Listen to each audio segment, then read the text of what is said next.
ராமநாதபுரத்தில் எம்பி கனிமொழி தலைமையிலான திமுக தேர்தல் அறிக்கை தயாரிப்பு குழுவினர் பொதுமக்கள், விவசாயிகள் உள்ளிட்டோரை சந்தித்து அவர்களின் கருத்துக்களை கேட்டறிந்தனர். விவரங்களை செய்தியாளர் பிரபுராவ் வழங்கிட கேட்கலாம். பிரபுராவ், வணக்கம். விவரங்களை சொல்லலாம்.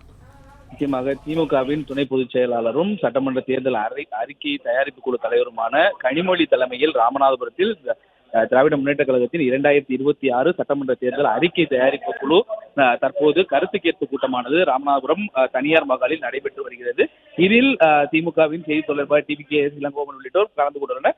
இங்கு பொதுமக்கள், அதே போல் விவசாயிகள், மீனவர்கள், வர்த்தகர்கள், சாலையோர வியாபாரிகள், பொதுமக்கள் என பலரும் கலந்து கொண்டு அவர்களது குறைகளை தெரிவித்து வருகின்றனர். குறிப்பாக மீனவர்களை பொறுத்தளவு இந்த பகுதியில் இலங்கை கடற்படையின் பிரச்சனையின்றி மீன்பிடிப்பதற்கான நடவடிக்கை எடுக்க வேண்டும் என அவர்கள் அந்த கருத்து கேட்பு கூட்டத்தில் கனிமொழி எம்பியை சந்தித்து மனு அளித்தனர். அதே போல் விவசாயிகள் தங்கள் பயிரிட்டுள்ள பயிர்களுக்கு உடனடியாக அந்த விவசாய இன்சூரன்ஸ் பணங்களை பெற்றுத்தர வேண்டும். அதே போல் பருவம் தவறி பெய்த மழையில் பாதிக்கப்பட்ட விவசாய நிலையங்களுக்கு உரிய இழப்பீடு வழங்க வேண்டும் உள்ளிட்டவற்றை கோரிக்கைகளாக அளித்துள்ளனர். இந்த கோரிக்கை மனுக்களை தற்போது எம்பி மற்றும் TVKS இளங்கோவன் ஆகியோர் தற்போது பெற்று வருகின்றனர். இதன் பின்னர் செய்தியாளர்களை சந்திப்பார்கள் என தெரிவிக்கப்பட்டுள்ளது.